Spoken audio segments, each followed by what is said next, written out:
We are a unique show. We tell you the good news, we uncover cover-ups and bring them to light, and you can enjoy our design time segment as well as our story bunny. So let's get today underway.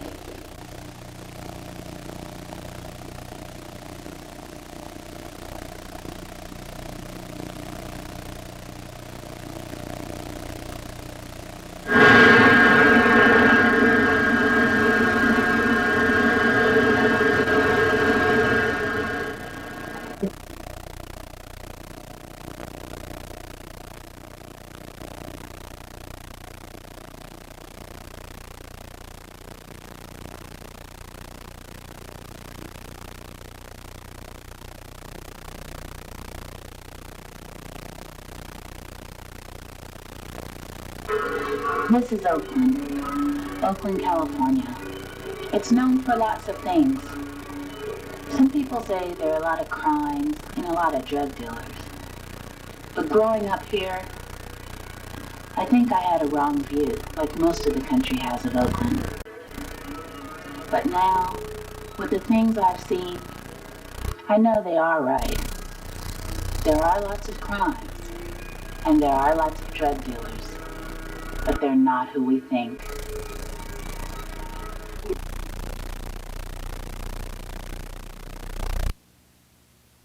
Figured we better start here. These are the infamous gates of University of California at Berkeley. You know, look at it closely. You've seen it many times in movies in which the students are supposed to be characters in a movie. They always pass through these gates. But so did most of these men who are trafficking the drugs. And they still use it. Berkeley, UC Berkeley itself. Today, for recruitment,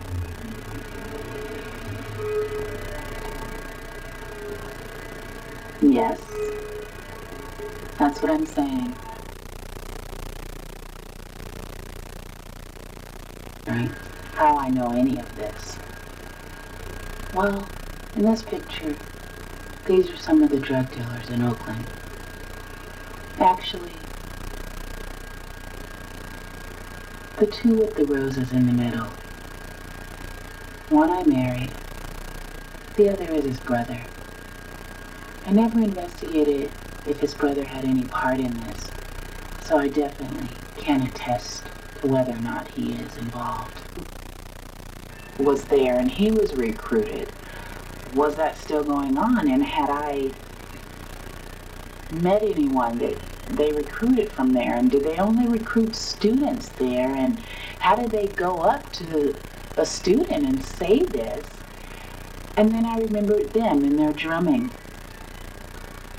Well, to people who have gone to UC Berkeley, this is the square across from the Bears Lair, across from the theater. And for many years, Samuel was the manager or worked in some capacity in the Zellerbach Hall. Well, what I found out is that there's another Sam, an older hippie type dude, and he sits at this square on weekends and he gets young guys to come and play drums with him. And then he talks to them about Cuba, and he learned the drums from this place, and they have an interesting religion there and field trips that take them there. So that was one of the recruitment tactics. Another one I realized, also associated with the drumming, were the dance classes and the drummers that played there, like Michael Sparrow, who teaches music.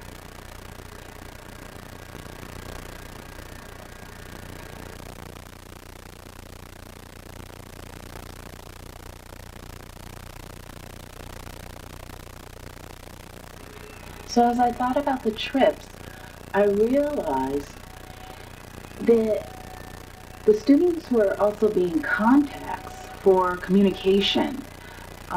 It's not very easy to traffic things from Cuba to the U.S., or so it would seem, unless you know these guys and know that what they really do is they move the drugs by land, sea, and air, and in coffins.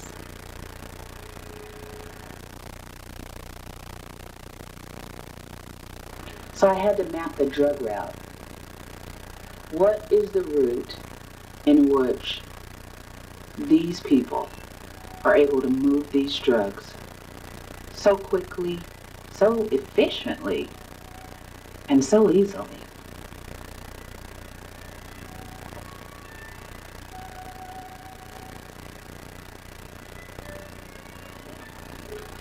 They're incredibly slick. I started to realize that the shipments by sea had to be arranged constantly and consistently by land. But if too many of them happen by telephone, perhaps they might actually be busted. So I noticed that Samuel took convenient trips to Southern California. And I actually had witnessed one transaction, and I had no idea what it was at the time. You see, there are places between the U.S. and Cuba which do have embargo agreements. One of those places is Tijuana, and this is what I saw. Samuel had us fly into San Diego under the guise of going on vacation. Then he had us drive to Tijuana. As we drove to Tijuana, of course, I was still thinking we were on vacation. So we went to a beach and stayed at a plush hotel, my normal vacation type stuff. But I didn't speak Spanish, and unfortunately I still don't. But I noticed after I started investigating them that people from Cuba can go to Tijuana, and Americans can go into Tijuana. And that when Samuel went into Tijuana, he had lunch with some Cubans at a house in Tijuana. And they spoke in Spanish the entire time that we were there. Now this might lead one to believe, well, you know, Mia, that's pretty far-fetched. People can have lunch with anyone. Yes, but something even more shocking to me at the time happened. On our way back through, we were stopped by Border Patrol. And I was so appalled that Border Patrol would stop a little school teacher on vacation that I really didn't even get into the mode. They try to scare you and intimidate you, and they make you put your hands in these little outline of hands. And that was hilariously funny to me, that someone actually had thought of drawing hands, the outline of hands, on a counter, and then a human being was instructed to stick their hand in that outline, in that little chalk outline. But at the time I had no idea that I had married a drug dealer, and they may have had good cause to stop him. But anyway, that's one way that they get to the U.S. It comes through TJ.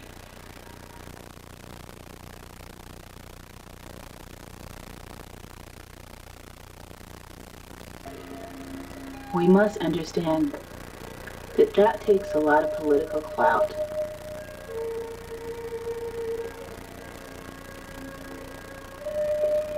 And this is who they are and how they do it. Okay, this guy, Judge Kenneth Mark Burr, I found out later, was a corrupt DA. He was a newly appointed judge, appointed to the criminal court.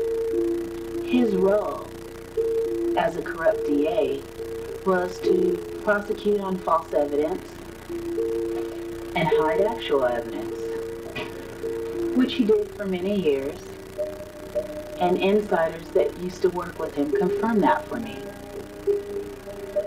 And I'm sure they'd confirm it for anyone who was listening.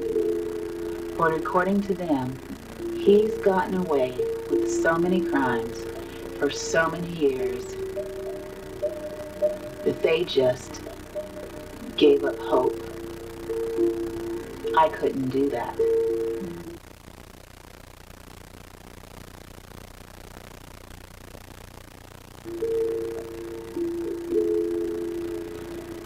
The ships that come into the port of Oakland bring the drugs. By sea is pretty simple.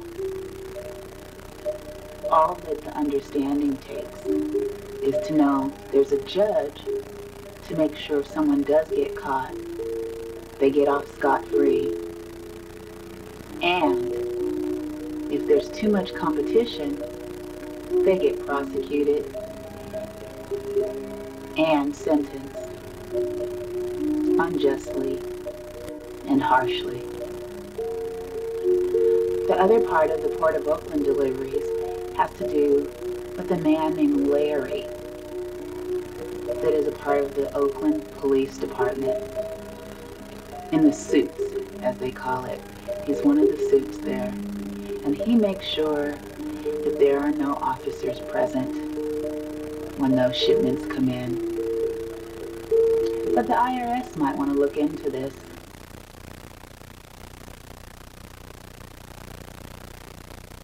They usually meet the ships at the Port of Oakland. They arrange it by their home phones, and they speak in Spanish. So anyone interested in busting them could always put a tap on their phones. But they have to make sure the shipments are stored, and then that the deliveries take place to the drug houses in Oakland.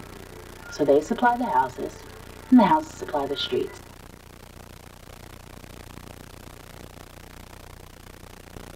Now, by sea is an interesting concept. But what's really going to blow your mind is how they do it by air.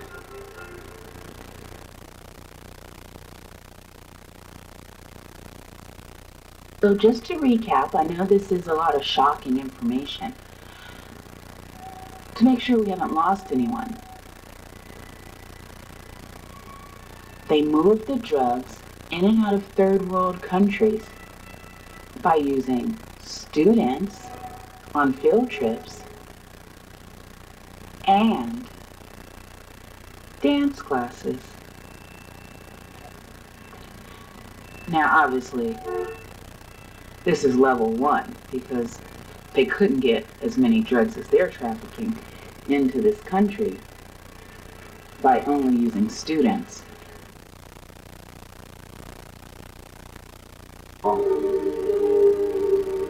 So think of this as level 3, shall we say. A whole nother level compared to the other drug dealers. Remember, these guys get these shipments from Cuba, have the ships transfer so that it comes from another country that we do accept shipments from.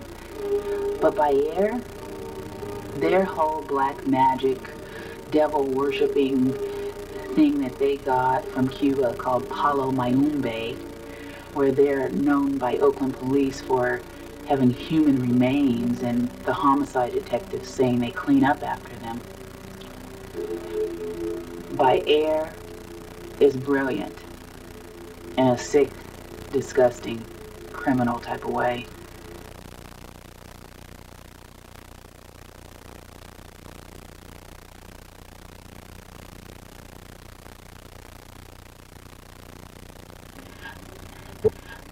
This is the Oakland airport. So you know they transport the drugs by land, sea, and air. When they do it by air, it's in the coffins from Pacific Interment Mortuary in Emeryville, California. Their philosophy is, of course, like they've said many times, people don't like to look into coffins. So that's where they put the drugs.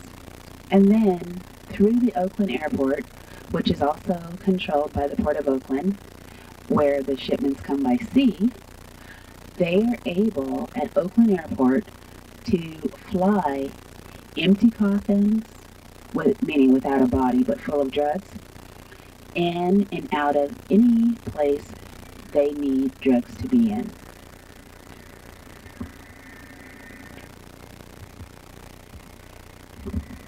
So, coffin after coffin after coffin, day after day after day, they move drugs right under the noses of everyone too scared to look in the coffin, with the help of judges, police commissioners, and another businessman who arrange for there to be no one paying attention to them when they are getting the shipments by sea at the port of Oakland.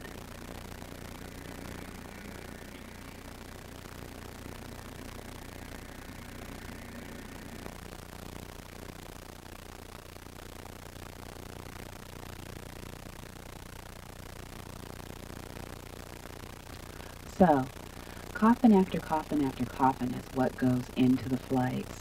But what goes into the coffins is their drugs.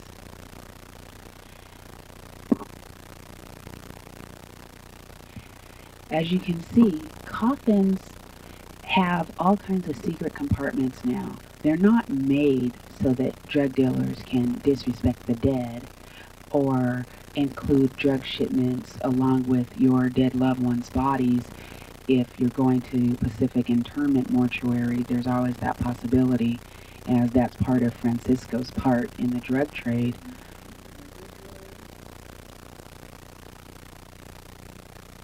Come with memory drawers, secret components built in so that people can leave things for their loved ones.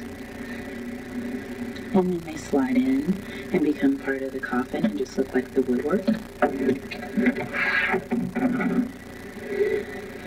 They're lined, so even if you were to look in, there'd be mounds of fabric.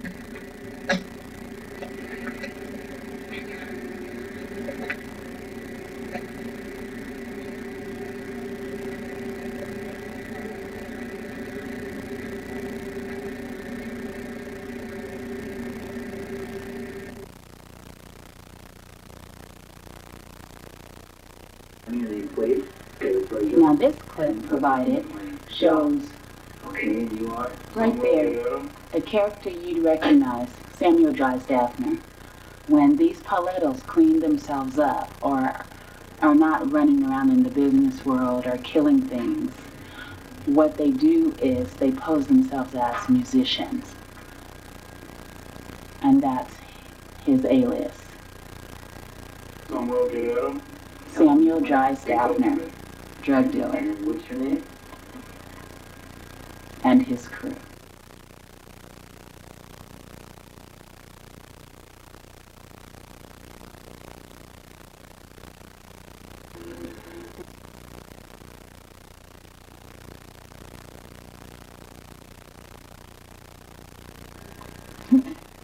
This is me and Zoe. There's not anything in the world that I wouldn't do for her. Darling little child that I named Zoe. Life, get it? The gift of life was literally life to me. I could breathe again.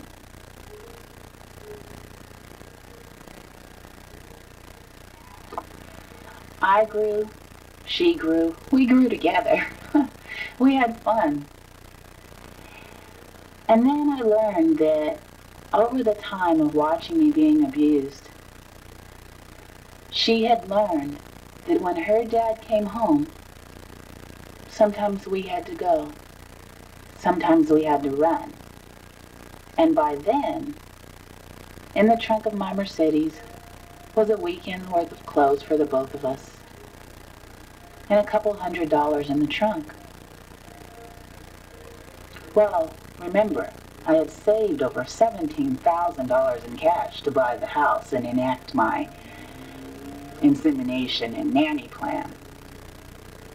So, I began to use those funds to protect us and keep us as safe as I could until I could figure out how to get away.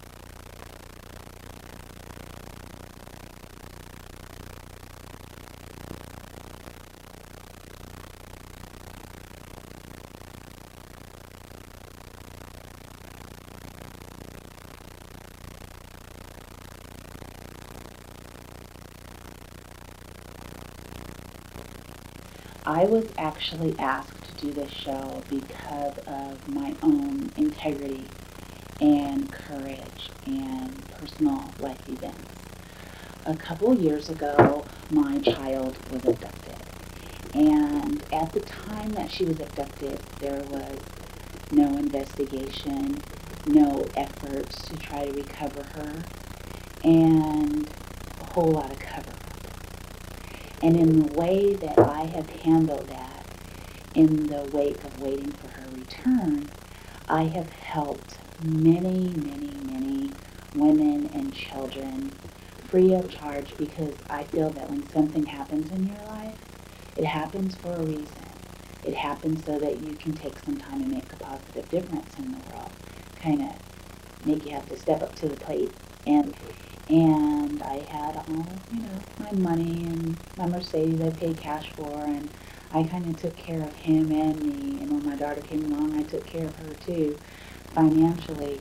But when the time came in which it was evident that this person was a sociopath, and that is meant in the most technical term possible, appropriately fitting the behavior and the characteristics, I needed to leave, and I left with restraining orders for myself and my daughter after hearing before a judge. But the difference between a psychopath and a sociopath is that a psychopath is insane. They don't know what they're doing. That's why they have the term criminally insane, that they're just so far off their rocker that the things they do are criminal and they don't seem to realize it. A sociopath is a little bit different, or I should say a lot different, and a lot more dangerous in our society, because they appear to be normal. And the reason is they know that everything that they are doing is wrong, morally, ethically, and legally, but they do it anyway. And when they're around people, they're like a chameleon, so they seem to be perfectly normal. And they seem to be safe to be around. And then behind closed doors, they're like the type of things that we saw when we saw the O.J. Simpson trials and things like that, where we're just shocked of even the possibility, because it just seems so out of character.